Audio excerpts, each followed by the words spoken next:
하나 딱 정말 생각났는데 뭐냐면 송구영신 예배 때요, 우리 연세 드신 분들이 좀 많기 때문에 차량 봉사팀에서 이번 송구영신 때는 좀 한번 봉사를 좀 해주시면 좋지 않을까. 그러면은 연세 드신 분들이 오시는데 그게 어렵지 않지 않을까 싶은 생각이 듭니다. 그래서 우리 차량 봉사팀 조금 기억해 주셨다가 연락하셔서 많은 분들이 송구영신 예배 참여할 수 있도록 그렇게 좀 부탁을 드리겠습니다. 오늘 이 미가서 5장 1절에서 6절의 말씀으로 베들레헴에서 나신 그리스도라는 제목으로 말씀 전가할 때 큰 은혜 받으시길 바랍니다. 이 성탄절 아침 아기 예수님의 탄생을 우리 온 마음으로 기뻐하며 또 감사하십시다. 그런 마음으로 이 시간 우리 앞뒤 좌우에 앉으신 분과 다시 한번 우리 메리 크리스마스 한번 해보겠습니다. 우리 2층에 있는 분들과 메리 크리스마스, 메리 크리스마스. 네, 할렐루야. 예, 메리 크리스마스. 하나님께서는 2000년 전 온 인류를 구원하시기 위해서 독생자 예수 그리스도를 세상에 보내셨습니다. 하나님과 한 분이셨던 예수님이 인간이 되어 오시는 그 자체가 신비였습니다. 그 신비는 한밤중 양을 치던 목자들에게 주의 사자가 나타남으로 시작이 되었죠. 누가복음 2장 10절과 11절은 이렇게 우리에게 증거해 주고 있습니다. 다 같이 시작. 오늘 다윗의 동네에 너희를 위하여 구주가 나셨으니 곧 그리스도 주시니라. 너희가 가서 강보에 사여 구유에 뉘어 있는 아기를 보리니 이것이 너희에게 표적이니라 하더니. 아멘. 아마 목자들에게는 아닌 밤중에 홍두깨였을 것입니다. 너무나 뜻밖의 일이었기 때문에 그렇죠. 어쩌면은 기절 초풍할 그런 일이었는지도 모르겠습니다. 주의 사자가 나타났었고 뿐만 아니라 곧이어서 천군 천사까지 나타나서 찬송하지 않습니까? 누가복음 2장 14절이죠. 다 같이 시작. 지극히 높은 곳에서는 하나님께 영광이요 땅에서는 하나님이 기뻐하시는 사람들 중에 평화로다. 아멘. 예, 평화, 하나님의 평강이라는 찬양이 있습니다. 그 찬양은 이렇게 시작되죠. 평화, 하나님의 평강이 당신의 삶에 넘쳐나기를. 평화, 하나님의 평강이 당신의 삶에 가득하기를 축복합니다. 우리 함께 불러볼까요?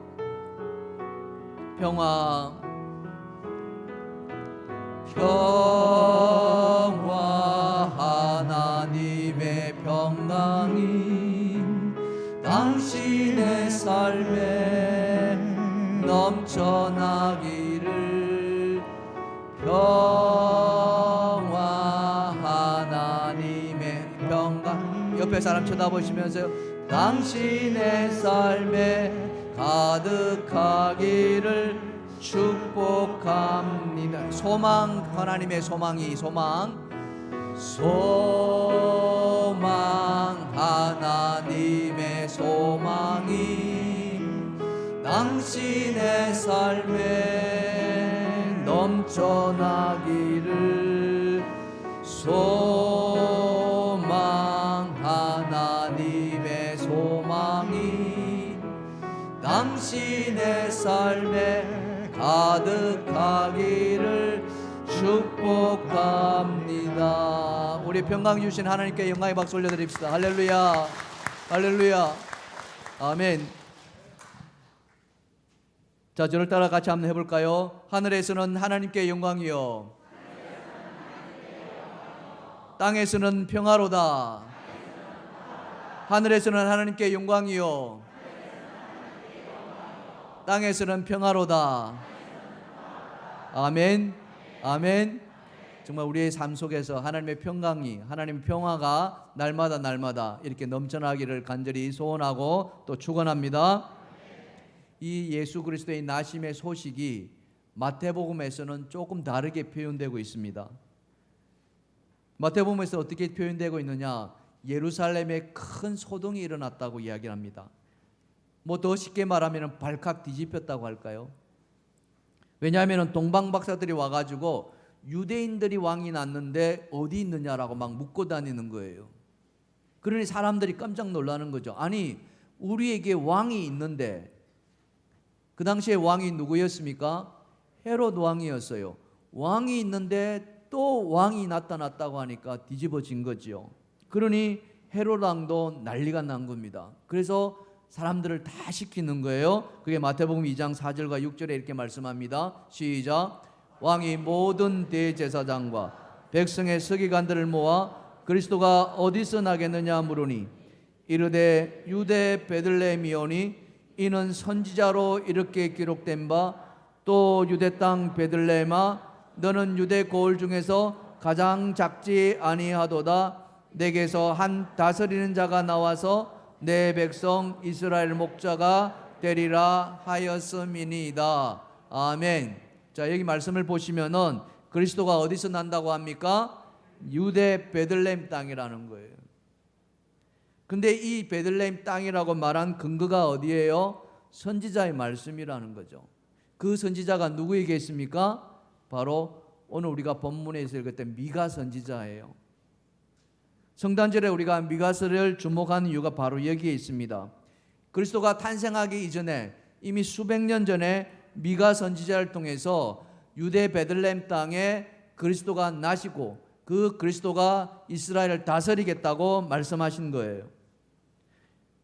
그러면서 그 예루살렘에 주의 사자와 천군 천사가 나타나서 그렇게 예수 그리스도의 나심을 찬양했을 뿐만 아니라 동방 박사들이 그 손에 뭘 들고 왔습니까? 선물 보따리를 들고 왔어요. 세 가지였습니다. 무엇입니까? 황금과 모략과 유황이었어요. 이걸 가지고 예수님의 그 나심 앞에 다 바쳐졌습니다. 이것만으로도 예수 그리스도의 나심은 모든 사람들의 주목을 끌기에 충분했다는 거죠. 하지만 예수의 나심이 그렇게 사람들의 주목을 끌었느냐? 여러분도 아시겠습니다만 그랬나요? 전혀 그렇지 않았습니다. 시끌벅적했나요? 화려했나요? 웅장했습니까? 전혀 그렇지 않았습니다. 예수 그리스도의 나심은 그와는 완전 정반대였죠. 방이 없어서 가지고 마구간에서 나야 했습니다. 누일 곳이 마땅치 않아서 강보에 있어서 그래 말이 먹는 그 밥통 말 구유에 이 아기 예수를 유의했습니다. 아기 예수의 탄생은 이처럼 초라했으며 한편으로는 굉장히 서글프기까지 했습니다. 하지만 이 모든 것은 하나님의 약속의 말씀을 따라 그대로 성취된 거예요. 우리 한번 따라해 보겠습니다. 약속의 말씀을 따라 성취되었습니다. 무엇이요? 예수의 나심이 그랬다는 거죠. 오늘 본문에서 미가 선지자는 그 그리스도의 나심, 그 그리스도의 탄생에 대해서 우리에게 무엇을 알려주는가, 이것을 우리가 잠깐 한번 살펴보려고 하는 거예요. 자, 첫 번째입니다. 자, 다 같이 시작. 그리스도가 작은 베들레헴에서 나신다는 거죠. 여기 주목할 것은 작은 베들레헴입니다. 작다는 것이에요. 자, 오늘 본문 2절입니다. 자, 다시 한번 읽어봅시다. 시작. 베들레헴 에브라다야 너는 유다 족속 중에 작을지라도 이스라엘을 다스릴 자가 내게서 내게로 나올 것이라. 그는 근본은 상고에 영원에 있느니라. 아멘. 자, 여기 보시면 베들레헴이 어떻다 했습니까? 작다라는 거예요. 실제로 베들레헴은 작은 마을이었어요. 베들레헴이 어디에 있느냐? 그 위치를 보면은 저 예루살렘이 있지 않습니까? 그 예루살렘의 남쪽으로 저 거리가 한 7km 정도 된다 그래요. 우리로 따지면 한 20리가 채 안 되는 거리죠. 가까웠습니다. 그런데 저 베들레헴이 높은 산지였어요. 해발로 따지면 약 770m 정도 된다는 거예요. 뭐 우리나라 동해에 보면은 대관령 있지 않습니까? 대관령 비슷한 높은 산지, 그런 작은 마을에 예수님이 나게 되셨다는 거죠. 왜 하나님이 이처럼 작은 베들레헴을 택하셨는가? 그 작다는 것에 우리는 주목을 할 필요도 있는데 거기에는 하나님의 분명한 뜻이 있었다는 거죠. 왜 그러느냐? 하나님은 하나님의 역사를 이루어 나가실 때 보면은 큰 것을 사용하지 않고 작은 것을 사용한다고 이야기를 하고 있어요. 사도 바울은 그것을 우리에게 말씀을 전해주고 있는데요. 자, 고린도전서 1장 27절과 29절입니다. 다 같이 시작. 하나님께서 세상에 미련한 것들을 택하사 지혜 있는 자들을 부끄럽게 하려 하시고 세상의 약한 것들을 택하사 강한 것들을 부끄럽게 하게. 하나님께서 세상에 천한 것들을 멸시받는 것들과 없는 것들을 택하사 폐하려 하시나니 아무 육체도 하나님 앞에서 자랑하지 못하게 하려 하심이라. 자, 이 말씀 속에서 우리가 주목할 것은 하나님이 어떤 사람을 택하신다고요? 미련하고 약하고 천하고 멸시받고 없는 것들을 택하신다는 거예요. 그들이 누구입니까? 바로 우리 같은 사람들. 그렇지 않습니까? 바로 우리 같은 연약한 사람들, 그런 연약한 사람들을 택하신다는 거죠. 어쩌면 세상에서 별 볼 일 없는, 주목받지 못하는 그런 사람들 택하셔가지고 어떤 사람을 부끄럽게 하신다고요? 강하고 있는 것들과 지혜로운 것들을 그렇게 부끄럽게 하신다는 거죠. 그 이유가 뭐라고 그랬습니까? 하나님 앞에서 누구든지 있는 것 가지고 자랑하지 못하게 하라는 거예요. 강한 것 가지고 자랑하지 못하게 하라는 거예요. 여러분 가운데 혹시 있는 것이 있습니까? 또 강한 것이 있습니까? 자랑하지 마시길 바랍니다. 하나님은 자랑하지 않고 자기를 감추기를 원하신다는 거예요. 하나님 그런 사람을 택하셔서 그런 사람들을 높이시기를 원하신다는 거죠. 그래서 이 모든 것은 누가 이루시는 것입니까? 하나님이 이루신다는 거예요. 사람의 공로가 아니라 하나님이 친히 역사하신다는 거죠. 에베소서 2장 8절과 9절은 우리에게 이렇게 증거하고 있습니다. 다 같이 시작. 너희는 그 은혜에 의하여 믿음으로 말미암아 구원을 받았으니 이것이 너희에게 난 것이 아니요 하나님의 선물이라. 행위에서 난 것이 아니니 이는 누구든지 자랑하지 못하게 하려 함이라. 아멘. 이 자리에 계신 여러분 모두가 다 구원받은 하나님의 자녀인 줄 믿습니다. 이 구원은 하나님의 선물입니다. 우리의 행위에서 난 것이 아닙니다. 우리의 공로로 나온 것이 아니에요. 다 하나님의 은혜로 말미암아 우리에게 주신 하나님의 선물이라는 거죠. 그래서 이 구원받은 사실을 누구도 자랑하지 못하는 거예요. 내가 이만큼 내가 선행을 베풀었으니까, 내가 이만큼 봉사했으니까, 내가 이만큼 섬겼으니까 내 구원은 이만큼 더 크다. 절대 자랑하지 말라는 것이죠. 옆에 분 쳐다보십시다. 구원은 하나님의 선물입니다. 시작. 믿으십니까? 아멘. 근데 사람들의 마음은 어떻습니까? 뭔가 좀 했으면 어때요? 자기를 자꾸 드러내려고 한다는 거죠. 자랑하려고 한다는 겁니다. 그 속에는 어떻습니까? 하나님은 온데간데 없는 거예요. 하나님은 없고 뭐만 있어요? 자기의 공로만, 자기의 선행만 있다는 거죠. 그러다 보니까 메시아를 기다리는 그 유대 사람들의 마음도 그랬다는 거죠. 여러분, 메시아, 그리스도, 그들의 소망 아니었습니까? 이 세상을 구원하실 메시아. 그러니까 유대 사람들은 좀 뭐라고 표현할까요? 그 메시아가 오시되 초라하지 않게 오시고 좀 폼나게 오기를 바랬다는 거예요. 그 작은 베들레헴 산지에서 오시는 것이 아니라 이 유다 이 중심에 있는 예루살렘과 같은 큰 성읍에서 뭐 이왕이면은 백말 타고 막 이렇게 하늘에서 천군 천사 호령하고 막 이렇게 처음부터 오시기를 바랬다는 거죠. 근데 하나님 생각은 어떻습니까? 그런 생각과 전혀 달랐다는 거죠. 하나님은 작은 것을 통해서 하나님의 역사를 이루어 가시는 하나님이셨다는 거예요. 처음부터. 그래서 미가 선지자를 보내서 아예 수백 년 전부터 베들레헴에서 다스릴 자가 오실 것이라고 예언하셨던 것입니다. 사랑하는 성도 여러분, 하나님은 그리스도를 위해서 크고 화려하고 멋진 그런 것을 택하지 않으셨습니다. 필요치 않았습니다. 작은 베들레헴이면 좋겠다는 거죠.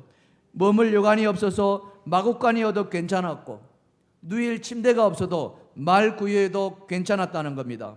왜 그렇습니까? 하나님은 그 작은 것을 통해서 큰 것을 이루어 가시는 하나님이시기 때문에 그렇습니다. 믿으십니까?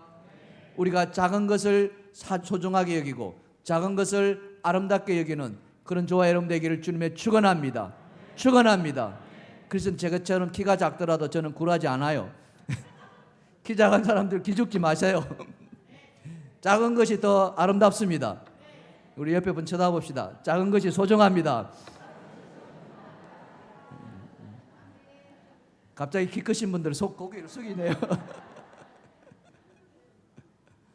근데 제 마음에는 키도 좀 크고 싶어요.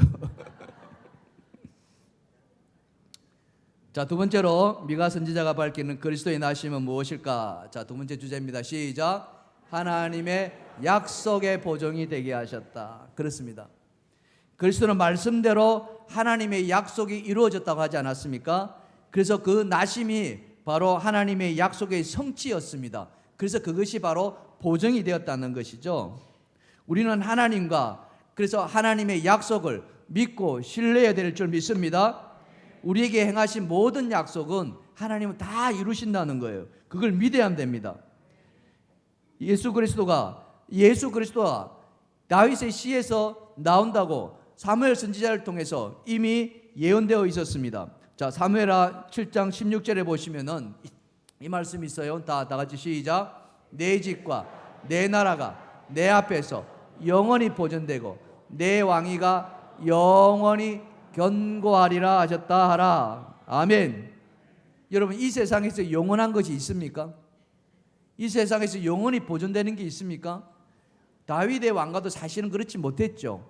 하지만 예수 그리스도의 그 왕위는 영원한 줄 믿습니다. 영원히 보존되는 줄 믿습니다. 이 예언이 이루어졌을 때, 그러나 실상은 그 상황이 어땠느냐? 굉장히 어려웠습니다. 부흥기 때에, 전성기 때에 내 왕위가 견고하고 내 왕위가 영원히 보존되리라 이렇게 말한다면, 와, 그래, 우리나라 같이 이 땅 같이 이렇게 좋은 땅이면 충분히 그럴 수 있다라고 생각했을 거예요. 하지만 이 말씀이 이루어졌을 때는 그렇지 않다는 거죠.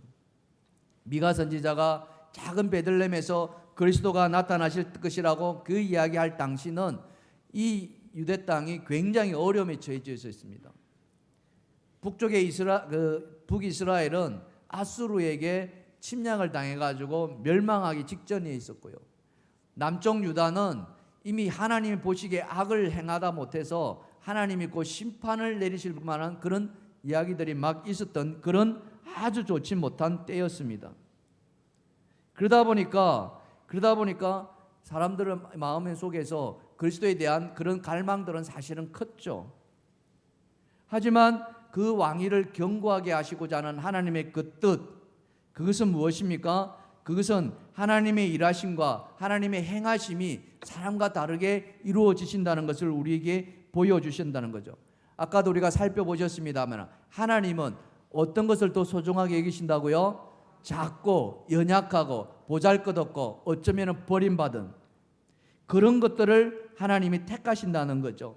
그래서 그것을 택하셔서 하나님이 그래, 사람들 보기에는 작고 미약하다 할지라도 나 여호와 하나님은 이 작은 것을 들어서 반드시 이루신다는 그 약속을 보여주시기를 원하신다는 거예요.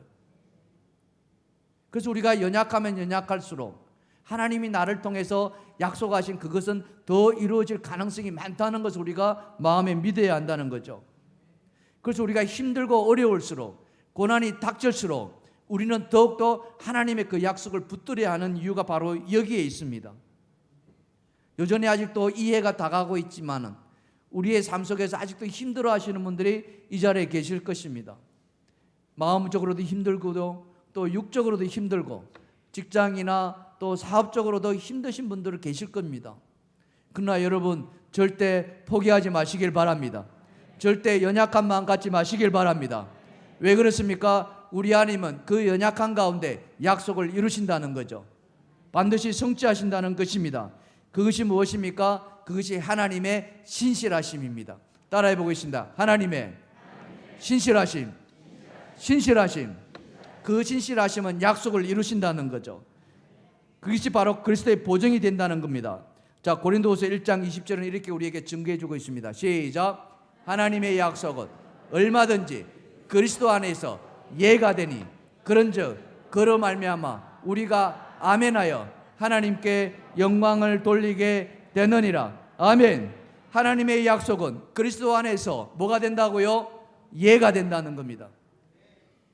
하나님은 그리스도 안에서 아니오라고 하지 않는다는 거예요.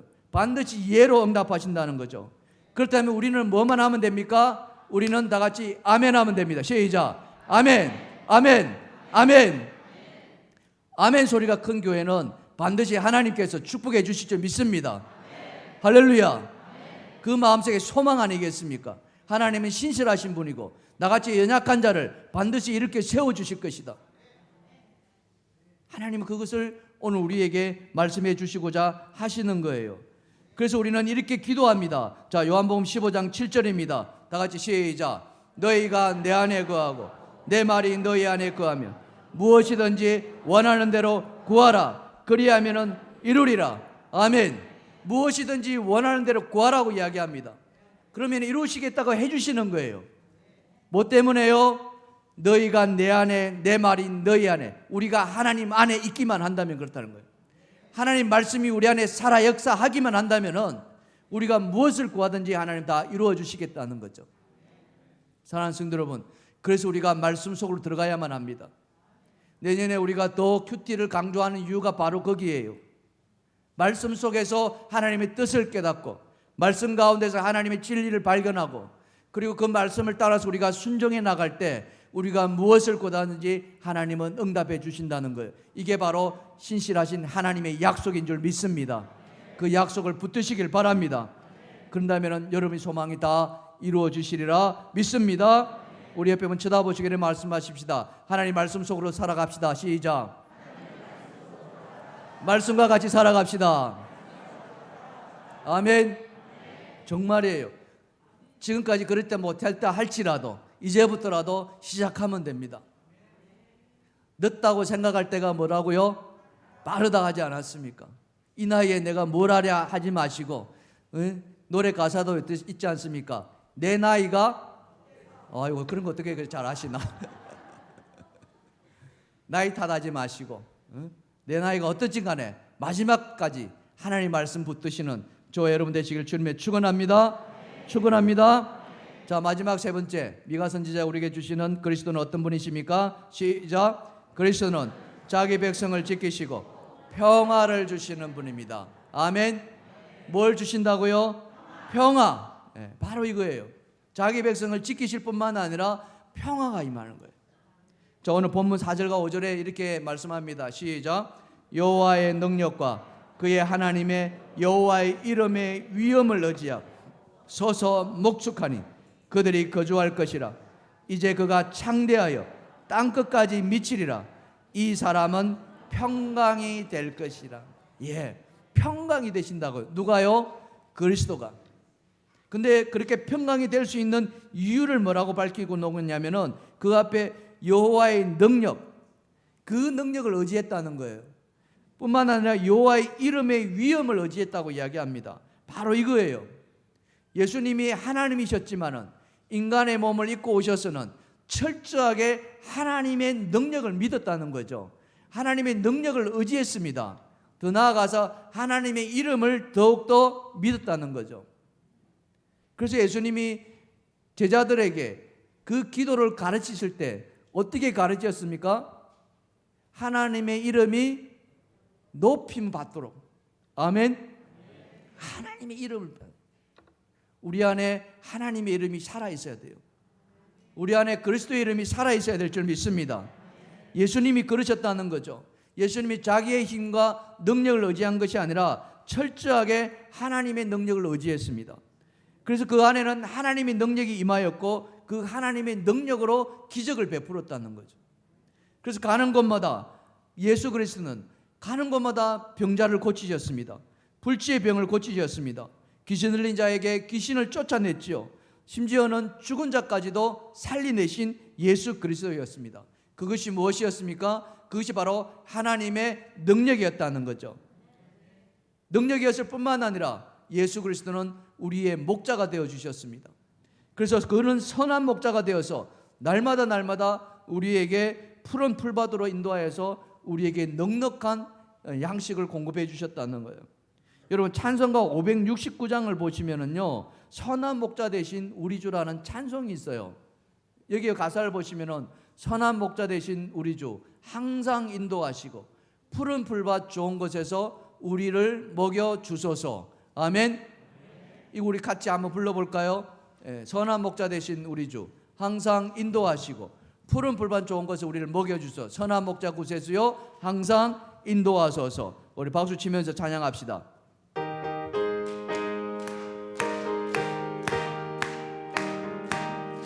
선한 목자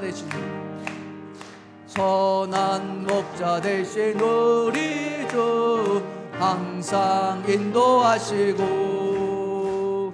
푸른 풀밭 좋은 곳에서 우리 먹여주소서.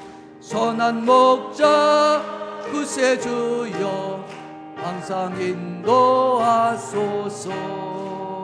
선한 목자 구세주여 항상 한 번 더 부르겠습니다. 목자 선한 목자 되신 우리 주 항상 인도하시고 푸른 풀밭 좋은 곳에서 우리 먹여주소서.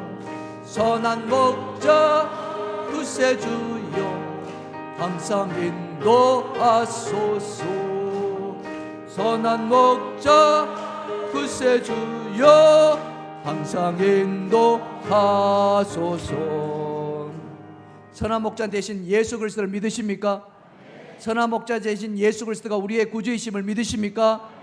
그렇다면 항상 우리를 항상 먹여주실 줄 믿습니다. 아멘. 그렇습니다. 그는 우리를 내버려 두지 않으셔요. 늘 넉넉하게 먹여주시고 채워주신다는 거예요. 뿐만 아니라 안전하게 지켜주시고 돌봐주십니다. 여러분 안에 그런 믿음이 있기를 주님의 축원합니다. 그래서 우리는 예수님을 믿고 따라야 하는 거예요. 예수님을 신뢰해야 되는 겁니다.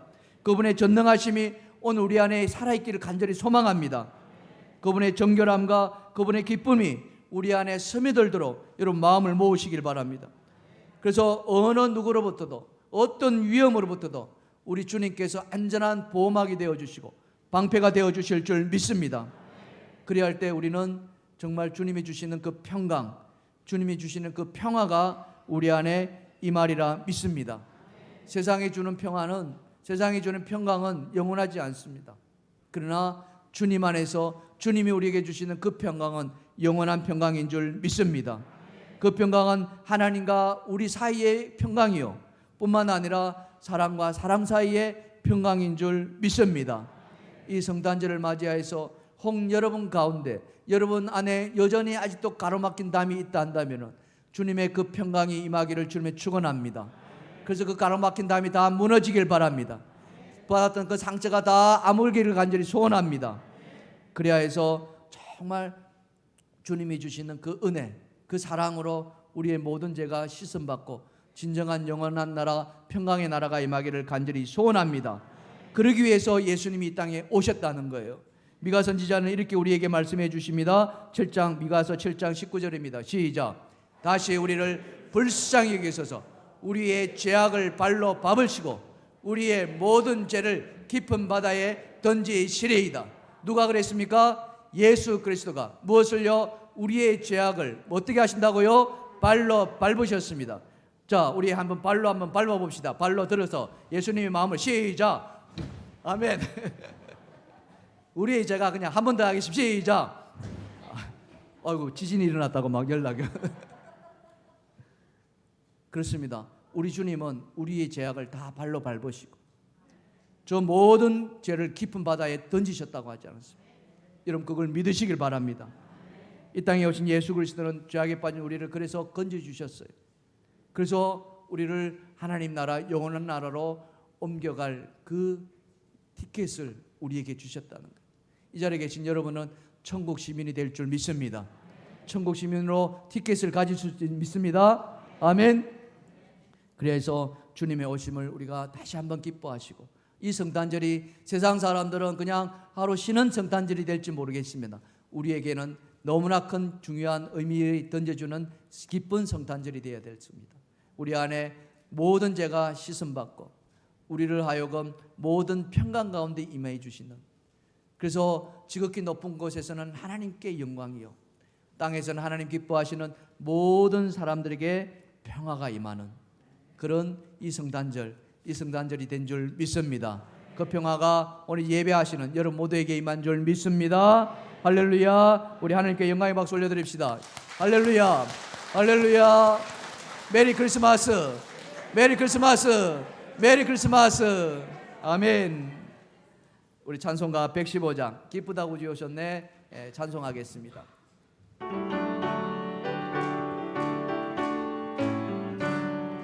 기쁘다고 아멘. 아멘.